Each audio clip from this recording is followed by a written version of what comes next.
আসসালামু আলাইকুম। আজকে হচ্ছে তাসিনের বিয়ে। কে ইয়ে 2000 years later.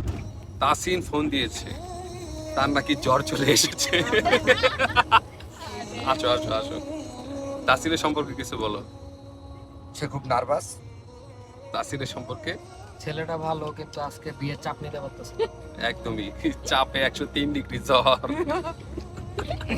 কফি খাবি? কফি কফি কফি কফি চা কত? যা ইচ্ছা তা খা, আর বিয়েতে রেডি হয়ে চলে যা। বাই। হাঁটায়াতে যেহেতু দিনটা ছিল শুক্রবার, আমরা তাড়াহুড়ো করে শুক্রবারে নামাজ আদায় করার জন্য চলে যাই মসজিদে। আর মসজিদ থেকে বাইক থেকে আসার পরেই দেখা যাচ্ছিল দূর থেকে আজ তাসিনের বিয়ে। আর গাড়ি বহরের তো কথাই নাই, 2টা রোড সম্পূর্ণ গাড়ি দিয়ে ভরা। আর তাড়াহুড়ো করে আমরা চলে গেলাম ওর বাসায় যে একটু রেস্ট নিলাম, আড্ডা দিচ্ছিলাম। আর একের পর এক সবাই তাদের এক্সপিরিয়েন্সের কথা বলছিল, যারা ম্যারিড আর যারা ম্যারিড না তাদের কথা শুনছিলাম আর হাসছিলাম। আঙ্কেল একটু পর নিচে ডাক দিল, বললো জামাই তো রেডি, গাড়িও রেডি, চলো আমরা একসাথে রওনা দিই। আর গাড়িটাও খুব সুন্দর করে সাজানো হয়ে আসছে, ব্লু কালার। তো এটা ওর ফেভারিট গাড়ির মধ্যে একটা। আর আমরা দাঁড়িয়ে দেখছিলাম, অনেকগুলো হাইক্স গাড়ি রেডি হয়ে গেছে। সবগুলোই সুন্দর লাগছিল, কারণ বেশিরভাগ অংশই কালো গাড়ি ছিল। একটা রাজকীয় এবং একটা রয়্যাল ভাবসাব ছিল। আমিও সামনে বসে পড়লাম আর বসে বসে ভিডিওগুলো করছিলাম। বেশি না, মাত্র 10 থেকে 15 মিনিটের মধ্যেই আমরা চলে গেলাম শ্রীমঙ্গল হলে। আর এখানে বিয়ের অনুষ্ঠানটা হচ্ছে, মেয়ের পক্ষের বিয়ের অনুষ্ঠান। আমরা সবাই আগে আগে চলে গেলাম। আর জামাইবাবু তো সে একটা রয়্যাল এন্ট্রি দিয়ে নামলো, আর আমরা তা দেখছিলাম। ভিডিও ম্যান ছবি তুলছিল আর ভিডিও করছিল। আর এর মধ্যেই চলে আসলো হচ্ছে চাঁদাবাজি পার্টি।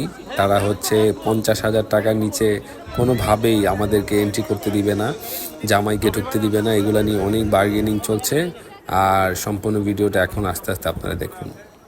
এখন আমাদের তো প্রসেস কমপ্লিট না না আমি কি আমাকে কি কি মনে হয়, মানে বিশ্বাস হয় তো? ওকে, অবশ্যই বিশ্বাস করতেই হবে। নাকি বিশ্বাস করতে হবে। সাক্ষী দিচ্ছে, ঠিক আছে, আমাকে বিশ্বাস বিশ্বাস করতেই হবে। Do your procedure. এটা হয় নরমালি কাছে কাটো। হ্যাঁ, মিষ্টি খাবো না না, এই যে আমাদের প্রসিডিউর ফার্স্ট স্টেপ হচ্ছে এটা। না, কে কার সাথে আমি ডিল করবো আমি তো বুঝতে পারছি না। আচ্ছা, এ মনে হয় সুপ্রিনটেন্ডেন্ট, মনে হয় সম্ভবত। আমি তো ওকে দিতে পারবো না, তুমি এটা হ্যান্ডশেক করো। এই তো বান্ডিল দিয়ে দিল, বান্ডিল বান্ডিল, এক বান্ডিল এক বান্ডিল।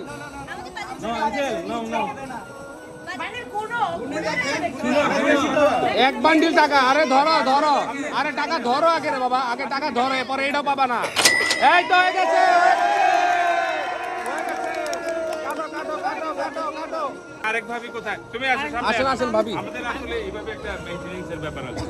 আরেক বান্ডিল আরেক বান্ডিল আরেক বান্ডিল। না না না না না, নিতে হবে।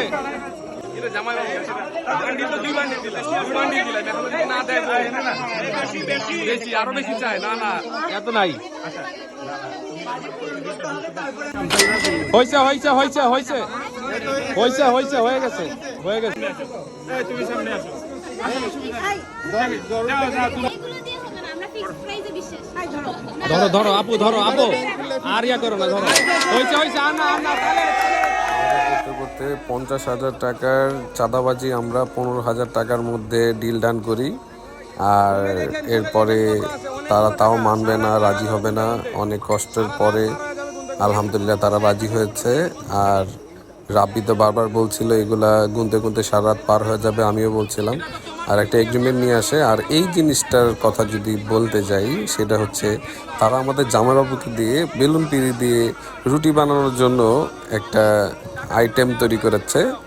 আর এই আইটেমটা আমরা সুন্দর মতো একদম ধাক্কা দিয়ে ফেলে বাইরে ছুঁড়ে মেরে দিই, যাতে আমাদের জামাই আর এই কষ্টটা না পোয়াতে হয়। আর আমরা এটা নিয়ে অনেক দুষ্টামি করছিলাম যে আমাদের জামাই ভেসে আসে নাই, আমরা কেন এটা করতে দিব, টাকা তো দিলাম, আর কিছু দিব না। তো তারা আমাদের সাথে আর পারলো না, না পেরে কোনো মতে আর কি কেচিটা দিয়ে দিল। আমরা সুন্দর মতো এন্ট্রি করে নিলাম।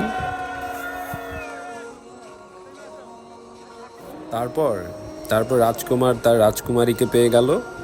আর তাদের এই মিষ্টি হাসির মধ্যে অন্যরকম একটা মায়া, ভালোবাসা, বন্ধনের আবদ্ধ তারা দুজন। এইটা দেখতে খুবই সুন্দর লাগছিল। আর ভাবিকেও খুব সুন্দর লাগছিল, আমার বন্ধু তাসিমকেও খুব সুন্দর লাগছিল। আমরা দুষ্টামি করছিলাম বাইরে থেকে যে বন্ধু তো বিয়ে হয়ে গেল, এখন তো তারা একসাথে থাকবে আর আমাদের কোনো পাত্তা নাই। এগুলো নিয়ে আমরা অনেক দুষ্টামি করছিলাম আর অনেক ভিডিও তৈরি করছিলাম। এই হচ্ছে সিলেটের ভাই ব্রাদার্স, তারা সবাই একসাথে। এরপর আমরা অনেকগুলো ছবি টবি তুলি আর অনেক দেরি হয়ে যায়, প্রায় 3:30 4টা বেজে যায় বিধায় আমরা একে একে খাবারের আয়োজনের মধ্যে চলে যাই। তারাও খাওয়া দাওয়া করে রেডি হয়ে যায় ছবি তোলার জন্য। আর বেশিক্ষণ দেরি না করে চলে আসছে আমাদের টিআই কারিনা চিরি। এটা দিয়ে আমরা এক্সপ্লোর করতে চলে গেলাম শ্রীমঙ্গল। আর যেহেতু বিয়েতে অনেকক্ষণ সময় চলে গেছে আর সন্ধ্যা পর্যন্ত এখনও প্রায় হাতে 1 থেকে 2 ঘন্টার মধ্যে সময় ছিল, তাই ঈশান, আমি আর চাচা আমরা চলে গেলাম একটু বনের মাঝে।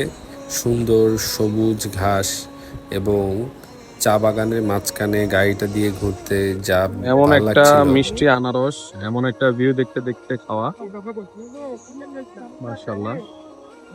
গাড়িটা পাশে এরকম করে পার্ক করে রাবার বাগান, চা বাগানের মাঝখানে খাওয়া আর এরকম আকাশ দেখা, এটার অনুভূতি আসলে অন্যরকম। মাশাআল্লাহ, আল্লাহর সৃষ্টি খুবই সুন্দর। সুবহানাল্লাহ। এটা আপনারা একটু বলো, মানে কেমন এটা? এটার অনুভূতি বলো। কচি মিষ্টি আছে। কচি মিষ্টি আছে চাচা? চাচা আমি কি বলবো, আমার চাচাই বলে দিছে কচি মিষ্টি আছে বলে, আর কিছু বলার নাই আমার। কচি মিষ্টিটা ডাবের মতো পুরো একটা পশ ভাবে আছে অবশ্যই। হ্যাঁ, ওর গেটআপটা আছে পুরা কৌশিক ফেল। কেমনে কি মাশাআল্লাহ। কেমনে কাকা ডেকোরেশন করে আসছে কেমনে বলো? চাচা, ডেকোরেশন করে আসছে কিন্তু। এরপর সন্ধ্যা হতে হতে আমরা লেমনেড খেতে চলে যাই একটা ছোট্ট স্টলে। এটা খুব ভালো ছিল। আর পাশেই চাঁদের বাড়ি কক্সবাজারের মতো একটা ছোট কটেজ ছিল, খুব সুন্দর। ওই কটেজটা ভিজিট করতে যাই, ইনশাল্লাহ যাতে নেক্সট টাইম আসলে এখানে থাকতে পারি। দোয়া করবেন। আর এভাবে করতে করতে আজকে সারাটা দিন চলে যায়, খুবই সুন্দর হয়, খুবই সুন্দরভাবে চমৎকারভাবে দিনটা পার হয়ে যায়। Thank you so much. আসসালামু আলাইকুম।